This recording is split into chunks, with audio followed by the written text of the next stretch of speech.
Hello. Have experience. I think a lot of us know that starting a business is really hard. Sure. But starting a business in America, when you're not American, I can imagine is even harder. Can you share with us what are some, because you've done many businesses in Korea before. Yeah. What are some of the extra challenges of trying to do a new business in a new country? In terms of managing company, it's more like art, and then like every part you should communicate with stakeholders, investors or stakeholders or consumers. So managing company is highly related to your language ability. And then the way I overcome the language barrier was just admit I'm international, and then trying to get more confidence, even though my grammar is not perfect, my pronunciation is not perfect, but I didn't prostrate it. I'm trying to say more and based on the content what I want to deliver. And surprisingly, some of people who listen my pitch, they really say that your pitch was the best. So not because my language is perfect, but because the way I deliver content is pretty, they thought is pretty good. So my advice is, even though your language is not that perfect, you can deliver content the right way. As a non-native speaker, you focus your energy not on perfecting the accent or the right vocabulary, but more so perfecting how to get the message across. Yeah. Okay. How about for the second one, your network? I know in Korea you had a very, big, very reputable network in Korea, but you basically had to start from zero in America. So two things. One, I put much more effort to meet new people, like American people, because I have to expand my network. So I told you many times, my LinkedIn connection was started zero. So I opened my LinkedIn account when I came to the US. And right now I have 20,000 LinkedIn connections. Actually, number doesn't say anything. Number is just a number. But what I want to say is, I put some effort to expand my network. That's just one example. And second one is, you'd better take your advantage.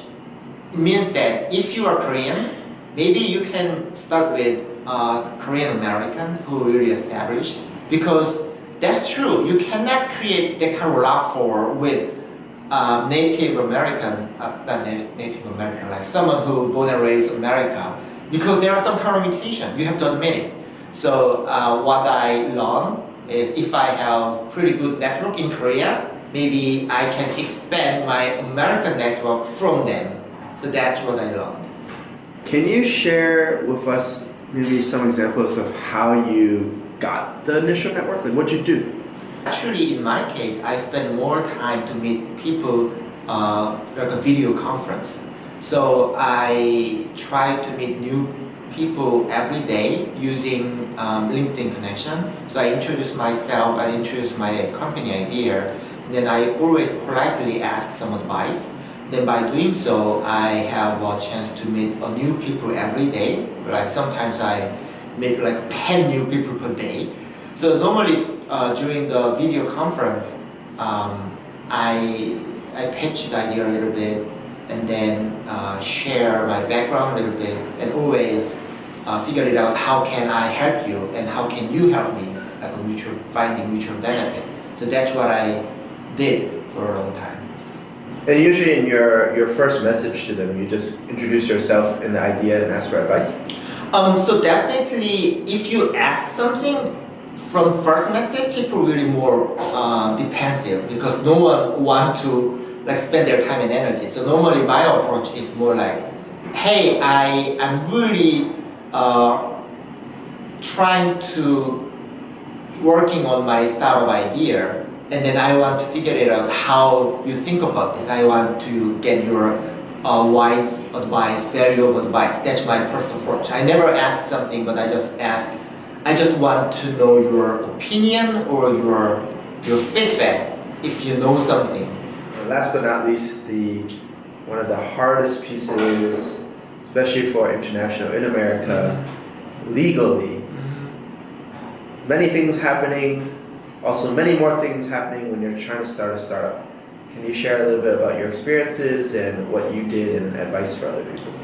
I couldn't start my company during Babson because I was F1 visa status. Technically, my job should be student. And then if I highly involve some company, that's kind of violation of F1 visa status. But the tricky part is I can create company, but I cannot highly involve. After 1 year OPT, definitely you have to figure it out what kind of visa you get and then stay here legally. So in my case, I researched a lot and I realized that entrepreneur visa is a possible option. But there are limitations, like my 100% income source should be from my company. It means that I cannot generate any money from outside of my company. And second thing is I cannot leave this country. Once I leave, I cannot come back. So that's two limitations I have right now. And then every 2 years, I have to renew the entrepreneur visa. But good thing is I can stay here and pursue my business legally. And it was not that hard. I filed a relevant document and I got the visa like less than 4 weeks. When you were doing research on how to do your own business in America, was there other options besides E2 that you saw? Yeah, investment visa. So I don't remember exactly, but if I can invest more than $500,000, I can stay here because I'm an investor. And another possibility is I can prove my specialty. So I can get the green card based on how special I am. For example, because I graduated MBA, so if I can prove I have very unique skill that help America more, like I have very unique patent, or I wrote thesis that's very famous, something like that. So there are another option, I forgot the name, but that's one way to stay here. Does E2 require any money put in to start the company? Yeah, very simple. They trying to understand how much intention you have to actually build a company in this country. So the way to prove that intention is show how much money you spend. For example, you buy or rent office. That's one thing to prove how much effort, how much intention I have. So normally there are some money amount, but there's no specific requirement. So they just judge how much clear intention you have. So in my case, I showed less than $50,000 to prove my intention. This is the main thing I want to deliver today. Because because you are international, you have different culture and you have different ability and you have different the language. So all of them make you hard to prove how good you are. Whenever you try to be hired, whenever you open your own company, the only way to survive the US as an international is showing the result. Prove your ability based on your working result. Being international in America and doing your own business definitely has a lot of its difficulties, but he's still here. He's still working on Pikurate, so it definitely is possible. You just need to put in a little bit more work and show that you can do it. Feel free to message us. He will definitely be able to share a little bit more of the details, answer some of the questions, and hopefully he can help you guys out if you're going through the same process as well.